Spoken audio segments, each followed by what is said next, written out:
네, 1월 26일 목요일입니다. 오늘 아침 신문은 어떤 소식 다뤘는지 짚어보겠습니다. 이현웅 아나운서가 정리해왔습니다. 어서 오십시오. 안녕하십니까? 자, 첫 번째 기사 보겠습니다. 자, 난방비 관련 내용이네요. 요즘 난방비 때문에 여기저기서 비명 소리가 들리는 것 같은데 2분기에도 또 인상될 거다 이런 얘기가 있어서 일단은 아끼는 방법이 필요할 것 같습니다. 중앙일보에 관련 내용 실려 있죠? 네, 네. 정치권 등에서 할 얘기는 거기서 다루면 될 것 네. 같고요. 일단 전문가들이 추천하는 난방비 줄이는 방법 몇 가지가 중앙일보에 소개돼 있어서 제가 준비를 해봤습니다. 먼저 외출 모드 자주 사용하는 분들 특히 주의하셔야겠는데요. 전문가들은 지역 난방 방식에서는 외출 모드를 누르기보다는 설정 온도를 1, 2도 정도 낮추고 외출하는 편이 난방비를 줄이는 데 도움이 된다고 했고요. 개별 난방의 경우에도 3일 이상 집을 비워서 동파를 방지할 때 빼고는 잠깐씩 나갈 때는 외출 모드를 사용하지 않는 편이 더 낫다고 했습니다. 그리고 가습기를 함께 돌리면 공기순환이 더 잘 이루어져서 실내 온도를 보다 빨리 올릴 수 있다고도 했습니다. 그리고 물을 쓰고 난 뒤에 수도꼭지 방향을 냉수 쪽으로 돌려둬야 난방비를 아낄 수 있다라는 주장도 들어보셨을 텐데요. 전문가들은 수도꼭지 방향 때문에 난방비가 더 나오지는 않는다고 했습니다. 네, 한때는 외출 모드가 좋다 이런 얘기도 있었는데 외출 모드도 무심코 사용하면 안 될 것 같고 지금 전력 수급도 비상 상황이죠? 네, 그렇습니다. 조선일보에 관련 내용 실려 있었는데요. 강추위가 이어지면서 전력 수급에 빨간불이 켜졌습니다. 특히나 오늘이 고비가 될 전망인데요. 수요가 늘어난 데다 눈과 흐린 날씨로 인해서 태양광 발전이 제 역할을 하지 못하기 때문입니다. 당장 공급에는 큰 문제가 없어 보이지만 발전기 고장과 같은 특별한 변수가 생기면 수급에 문제가 발생할 수 있다고 합니다. 네, 이 공공요금 인상은 취약계층이 지금 더 무겁게 느낀다고 하죠. 관련 대책이 분명히 좀 필요할 것 같습니다. 자, 다음 기사 보겠습니다.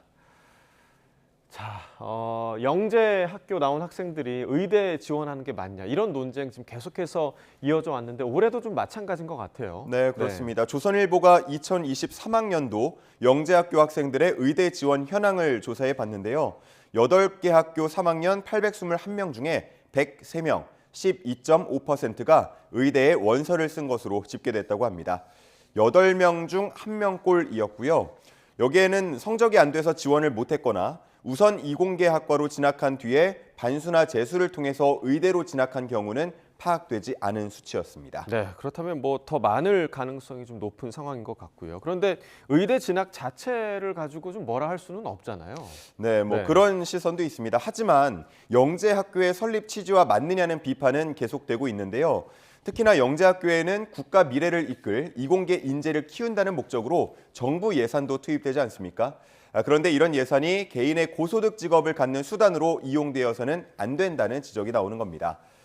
그래서 이 학교들은 의대에 지원하는 학생에게 그동안 주어진 장학금이나 교육비를 환수하고 또 대입 추천서를 써주지 않는다는 등의 대책을 발표한 바 있는데요.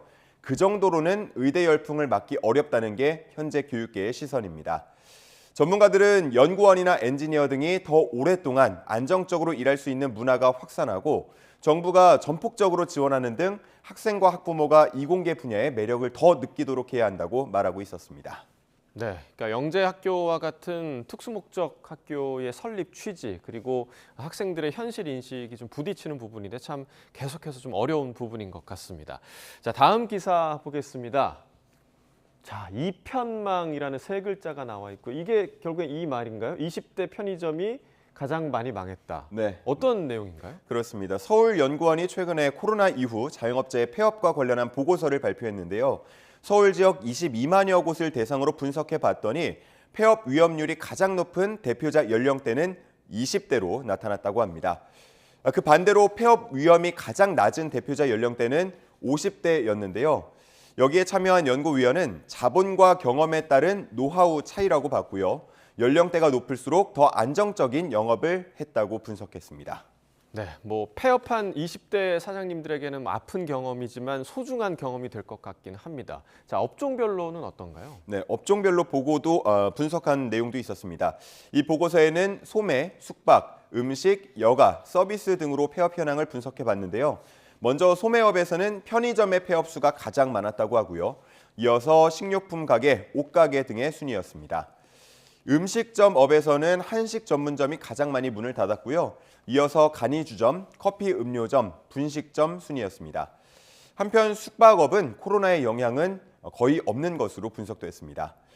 그리고 보고서에는 인근 가게가 문을 닫으면 일대에 도미노 폐업이 발생할 위험이 크다고 분석된 내용도 있었는데요. 눈에 띄었습니다. 네. 뭐 20대뿐만 아니라 연령대를 불문하고 지금 자영업하기 참 어려운 시절이 아닌가라는 생각이 듭니다.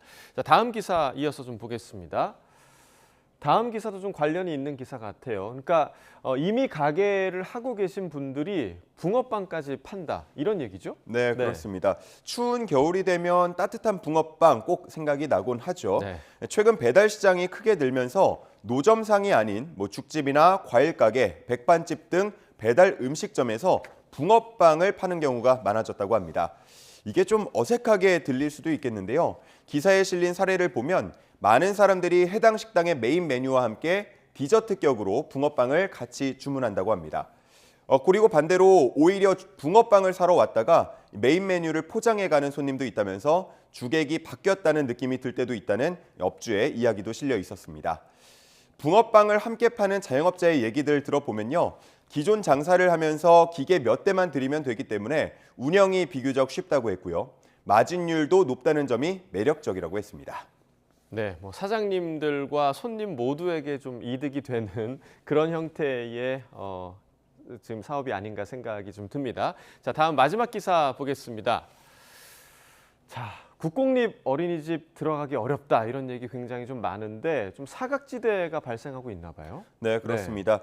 한겨레 신문에서 소개한 한 부부의 사례를 보면요. 아내가 혈액암 진단을 받아서 아이를 돌보기 어려운 상황이었습니다. 이 아이를 국공립 어린이집에 맡기는 게 절실한 상황이었는데요. 맞벌이나 다자녀 가구 등 입소되기 1순위들에 밀려서 사실상 입소가 어려운 상황이었습니다. 이처럼 영유아 자녀를 둔 중증 질환자들의 보육 사각지대를 해소해달라는 목소리 계속해서 나오고 있는데요. 이런 호소 처음은 아닙니다. 보건복지부 측은 이 기준을 정하기 어렵다면서 그동안 난색을 보여왔는데요. 중증 질환이라고 하는 것에 대한 정의가 개별 법령마다 달라서 규정짓기 어렵고 또 이미 일부 장애나 희귀 난치성 질환에 대해서는 우선 입소 대상에 포함돼 있다고도 했습니다. 전문가는 암 환자 자녀처럼 한시적으로 돌봄이 필요한 아이를 위한 지원 방안을 다양하게 다각적으로 고민해 봐야 한다고 말하고 있었습니다. 네, 물론 뭐 기준을 정하기 어려운 건 저희도 좀 알고 있긴 하지만 이 사각지대 최소화하려는 노력은 당국에서 계속해서 좀 기울여줘야 할 것 같습니다. 굿모닝 브리핑 이현웅 아나운서와 함께했습니다. 고맙습니다. 감사합니다.